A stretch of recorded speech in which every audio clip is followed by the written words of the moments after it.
Hello, I'm Grace Trafton of The Better Part. Mark Twain once said, "Wrinkles should merely indicate where smiles have been." That sounds like a really good outlook to me. Aging is an inevitable part of life, and we're living longer than ever before.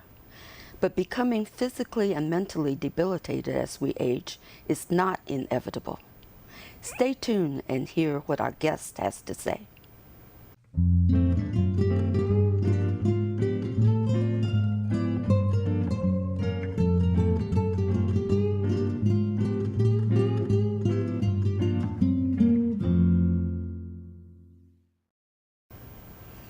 Our guest, Dr. Karen Mollander, is board certified in emergency medicine and is the recipient of several professional awards and honors. Dr. Mollander has also had several years of experience as a clinical instructor. Welcome. Thank you, Grace. I appreciate this opportunity. We hear so much about healthy aging these days. How exactly would you define it? Well, just a quick caveat, if you don't mind. Sure. I'm an emergency medicine physician. I'm not a geriatrician. But I have noticed in my 20 years of clinical practice people who've aged well and those who have not aged so well. So I'm hoping that I can provide some insight from just my years of observation and the reading that I've done. Well, many physical changes can take place as we age. So let's start with our bones. What changes can we expect? I think the easiest way to think about your bones is to equate it with a tree. When a tree is young and it still has green branches, if the branch, you try to bend it or break it, it will first start to fray at the edges before it breaks. So young children can very commonly have an injury to their bone that does not cause the brittle, sharp break that we would see in the elderly. As you age, the bones get a little less dense. That's why we have that bone density testing, and a little bit more brittle. So it's much easier to break a bone from a fall that a 5-year-old might be able to handle, but an 85-year-old might have a tougher time with. So what can you tell us about our blood pressure, another thing that changes?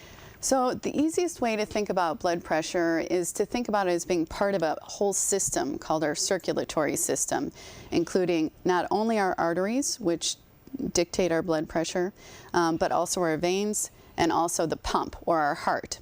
And as we age, the muscle lining of our arteries gets a little bit stiffer. Our arteries get a little bit more clogged with cholesterol. We don't have the ability to clean that artery as well as we might have when we were 5. And so it becomes more stiff, and that makes our blood pressure go higher. And so our heart, as a pump, has to push against that stiffer artery, so it makes it work harder. And then the other thing to think about is with our veins, as they get older, they become less efficient. You know, varicose veins are very rare in an 8-year-old. They're pretty common in an 80-year-old. Yes. So our ability to return that blood back to our heart diminishes. So the whole system has to adapt to one another. So is there anything we can do to slow this progress? The most important thing to do is to maintain a healthy weight, have a healthy diet. There are certain diets that we've found that can help people decrease their need for blood pressure. One of them is called the DASH diet. You might have heard people talk about decreasing the amount of salt in their diet. But sometimes we can't get rid of genetics. If our mom and dad had high blood pressure, we'll have high blood pressure. So if under the guidance of a physician you've been told to take a blood pressure medicine, I would recommend it. Now, how about our heart? So as we age, again, our heart is a muscle, and it can get stiffer, it can become less pliant. So as our veins are trying to return blood to our heart, it does not give way as much. So it makes it more difficult to fill with blood and then push that blood out forward with each heartbeat. So one of the things that can happen with our heart is our heart rate slows to try and adjust for that. And what happens is that is trying to help maintain a certain cardiac output or stroke volume that we can push out. So our cardiac output is a measure of not only our heart rate, but the volume of blood that is being pushed out by the heart. Now, what happens to our eyesight and hearing? So that is a lovely challenge. If you've ever been trying to read a menu in a restaurant in 12 font in a dark lighting. So the thing that happens most frequently as we age is that our ability to read closely diminishes. We develop something called presbyopia. And part of that is you think about the eye like a camera or a video camera, like today. The first step is that the light needs to penetrate the cornea. And as we age, our cornea can get drier, it can get irritated or inflamed, so that can prevent the light from going through in a clear-cut manner. And then it hits the lens, much like we have on the lens of a camera. And as we age, the lens of our eye can become clouded and make it more difficult for it to transmit that light. And then the retina, which is where would be the equivalent of the film of the camera, can be damaged during the whole process. And then the next step is to have that transmitted down the cable to the back of our brain. And as we know, the optic nerve can get damaged with increased pressure in the eye, for example, with glaucoma. Or if we have poor blood flow to the eye, there are certain types of strokes that can affect not only the optic nerve, but the whole transmission of that signal to the back of our brain, called the occiput. So, are there things we can do to protect our eyes? Very good point. The most important thing is to make sure that you wear sunglasses and bright light, so hopefully none of these people out there stared into the sun during the solar eclipse. And make sure that you have regular exams with an eye doctor so they can look for signs of cataracts, signs of glaucoma, signs of changes to the retina. For example, something called age-related macular degeneration is something that they want to monitor as well. Now, hearing is a problem for lots of older people, isn't it? It is a very common problem. As we age, we tend to lose our ability to hear at higher decibels. So, or kilohertz would be the easier way to think about it. So the higher the kilohertz sound are more difficult to hear. So the high chirping of a bird may be more difficult to hear, or a woman's voice, which is usually at a higher pitch than a man's voice, can be more difficult to hear. I've always wondered why we are not able to make better hearing aids, because I've run across so many older people who spend thousands of dollars buying hearing aids, and then they don't use them because they're not effective. Well, I think one of the challenges is making sure that you figure out where the hearing loss is. I'm not an ear, nose, and throat doctor, but again, it's a very complicated system when we think about hearing. First of all, the sound needs to transmit itself to our ear, then to our tympanic membrane, or what we call the eardrum, then through 3 tiny little bones called the ossicles, and then send that signal to a nerve that then sends the signal to our brain. And it's very common as we age to lose that function of the nerve of the inner ear to be able to transmit that sound. So hearing aids are trying to transmit that sound at a louder pitch to allow it to go to the brain and create that signal. And the challenge is there's so many other sounds occurring in the environment that it's hard to stifle those out. Like a very busy restaurant, it's hard to hear the sound of the person who's in front of you because there's also dishes breaking behind you. So it's hard for us to channel into that one voice.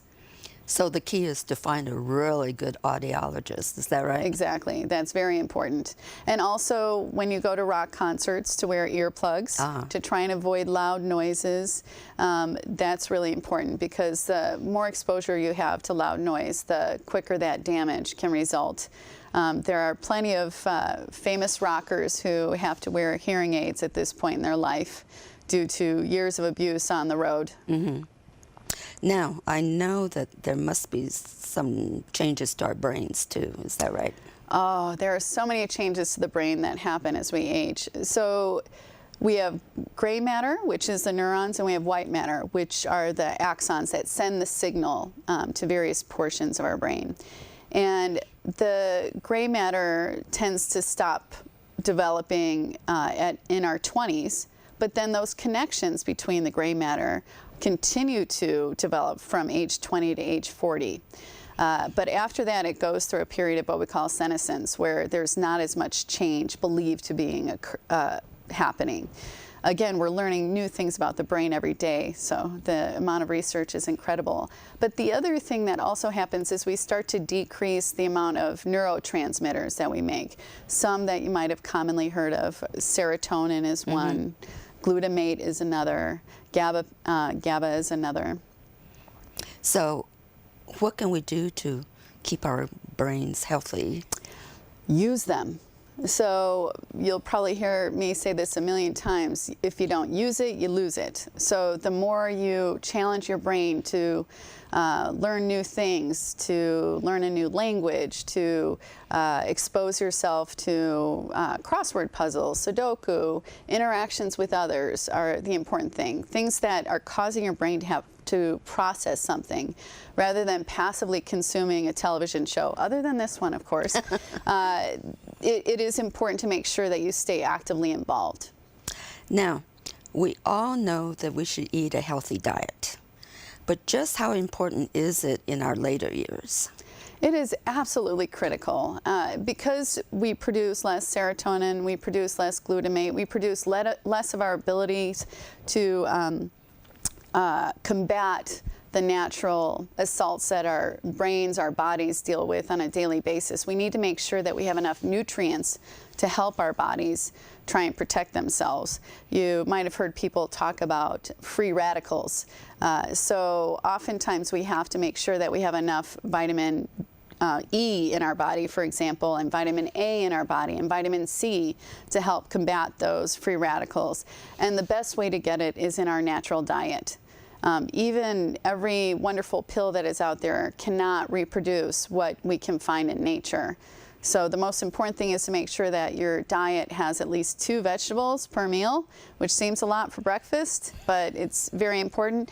And olive oil, we also know, has wonderful healing properties. There was a wonderful study in the New England Journal of Medicine that came out in 2013, I believe, that talked about the Mediterranean diet, which you might have heard people talk about all the time, and found that if people increase the amount of olive oil or nuts in their diet, that they had a lower incidence of cardiovascular events, meaning a lower incidence of heart attacks or strokes. And again, this was an observational study that was performed in Spain over a series of years, but it's important that we have a healthy diet.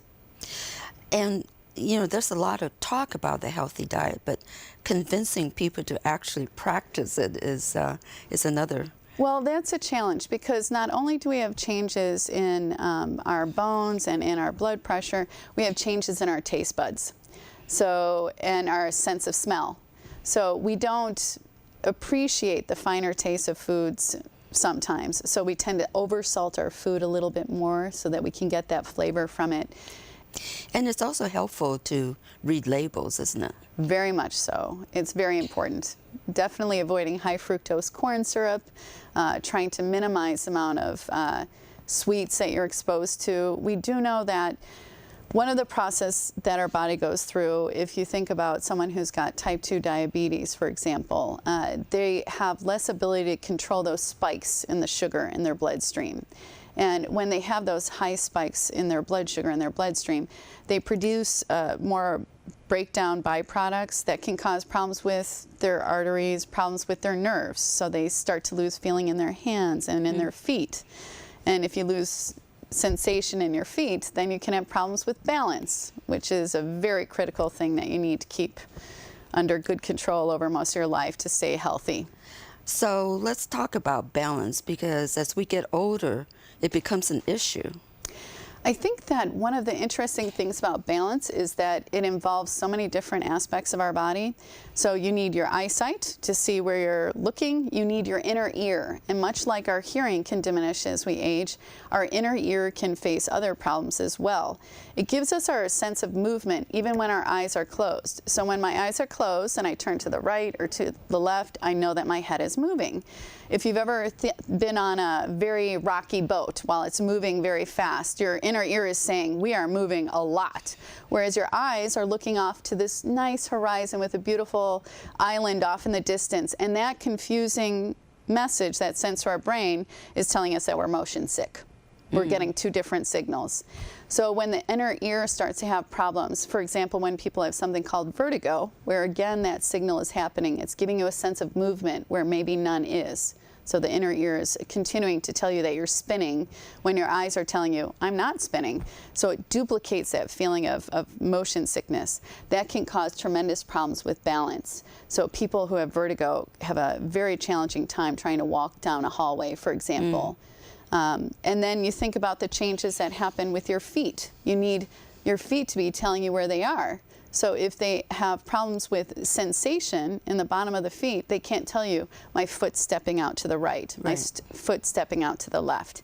So having a sense of balance is extremely important as you grow older, because if you don't have your balance, you fall.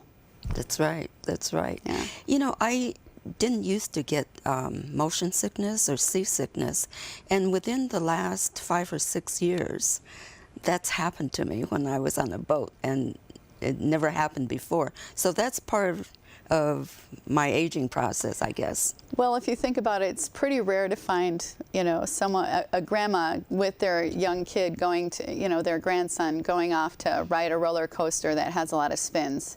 You know, and part of it is because the inner ear, we have this very complex system, and it resembles kind of like a snail shell. And it is in 90-degree angles, so it gives us our sense of movement in multiple different directions. And there's these tiny little hairs called cilia that move in response to fluid that's there, that gives you your sense of motion. And these little hairs get damaged, and so they sometimes will send too much of a signal, or they'll be a little bit more brittle, and it makes us feel uncomfortable when we're faced with rapidly changing movement. Now, you've touched on this already, but why is being physically active so important to the aging process? I think that one of the key things is if you exercise, you're also using your brain. And if you're using your brain, you're exercising, is the easiest way to think about it. And again, back to the use it or lose it. We lose muscle mass as we get older, which can also affect your ability at balance. And it's important to keep that exercise up also because it's helping our pumping system, our circulatory system. So we're giving our heart a little bit of a workout and having it work with our arteries and with our veins and help us feel healthy.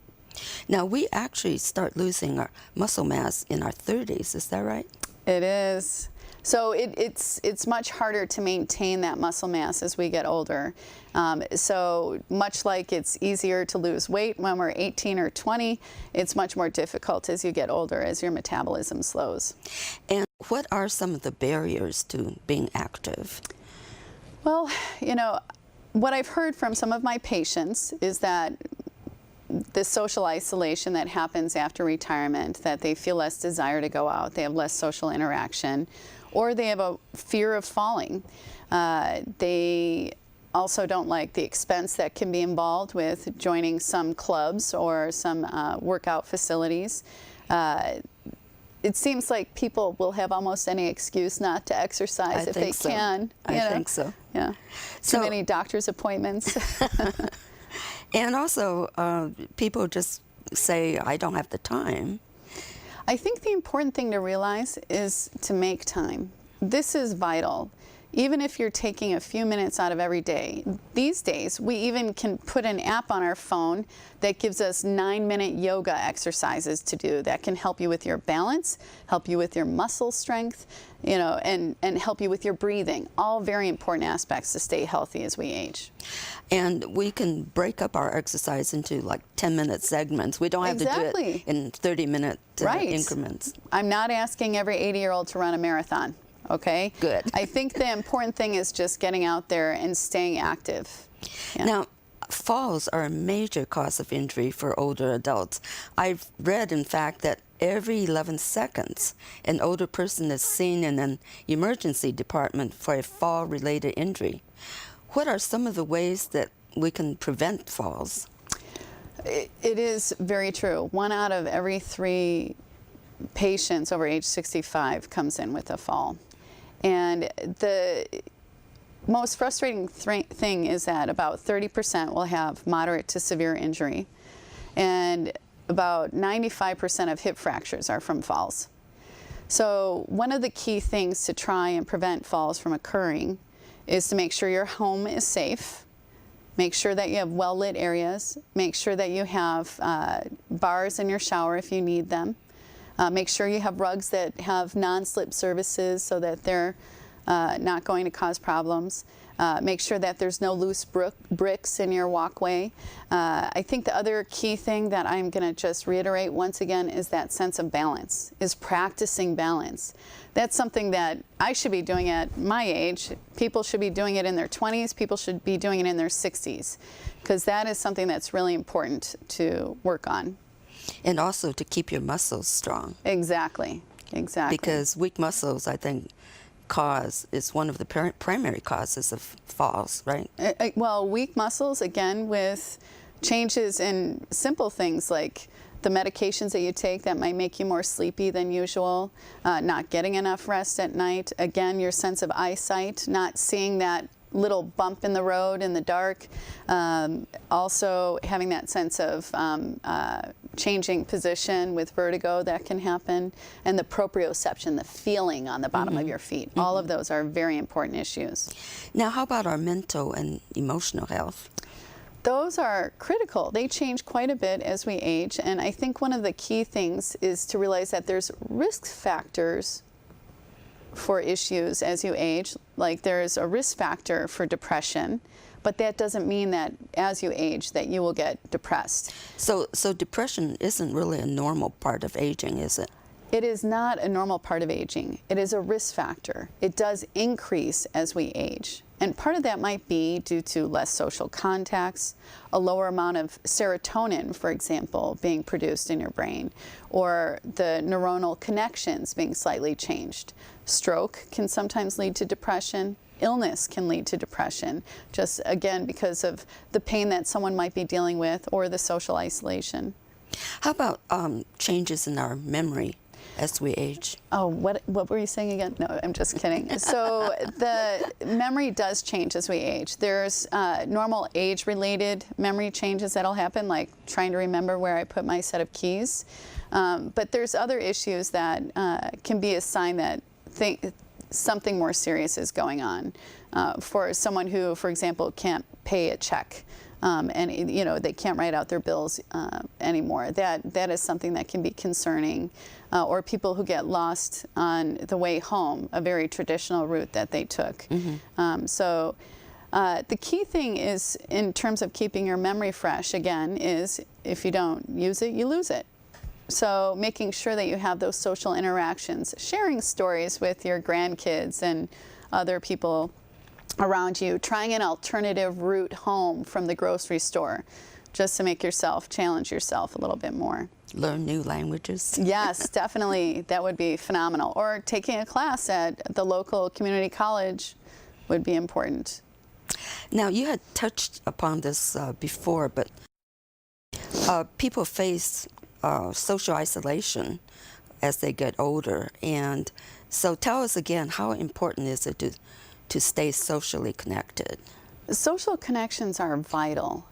This is really important because if you're not having that day-to-day interaction with others, you're not using your brain, you're not using your sense of speech, you're not using your sense of hearing, you're not actively engaging in the world around you. And in this time of FaceTime and Skype and all those other abilities that we have out there, it is really important that even if you might be far away from family or friends, that you remain socially connected. There's so many different ways that we can stay socially connected these days. It's best if we're outside the house and we get that exercise along with it. Right. Good so idea. Join a birding group and go for a nice hike with others. That's important.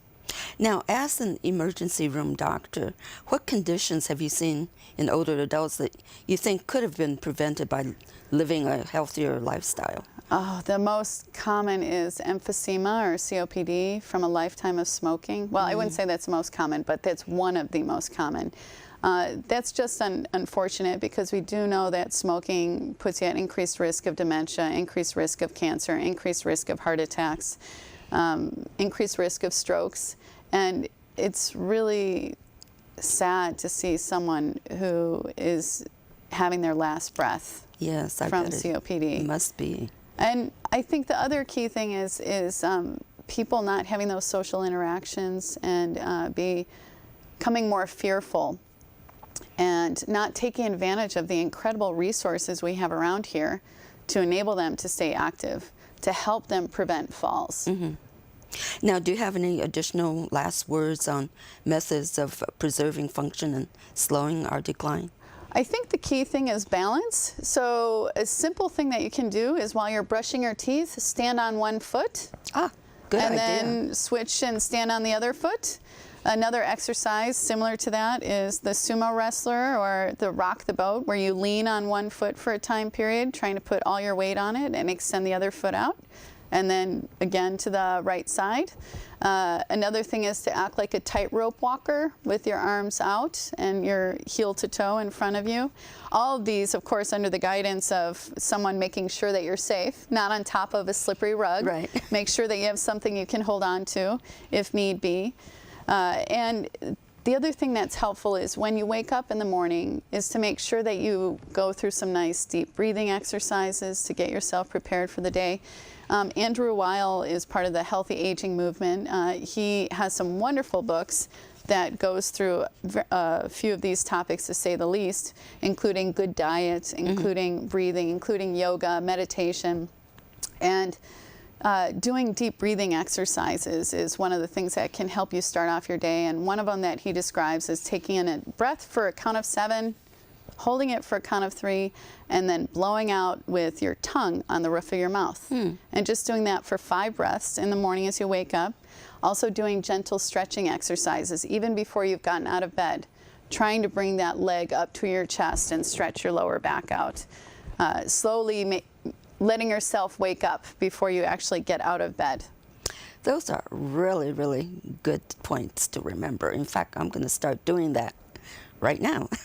I tried earlier this week to brush my teeth while balancing on one foot and realized that I did get better each day. So even I need to work on it. I'm going to start working on that tonight. Well, thank you, Karen, for being with us today. You've really given us a lot of things to think about. Thank you, Grace, for giving me the opportunity as well. I appreciate it. Thank you for being with us today, and I hope you've gained some additional insights about healthy aging. And remember to also watch us on YouTube and Roku. See you next time. Bye-bye.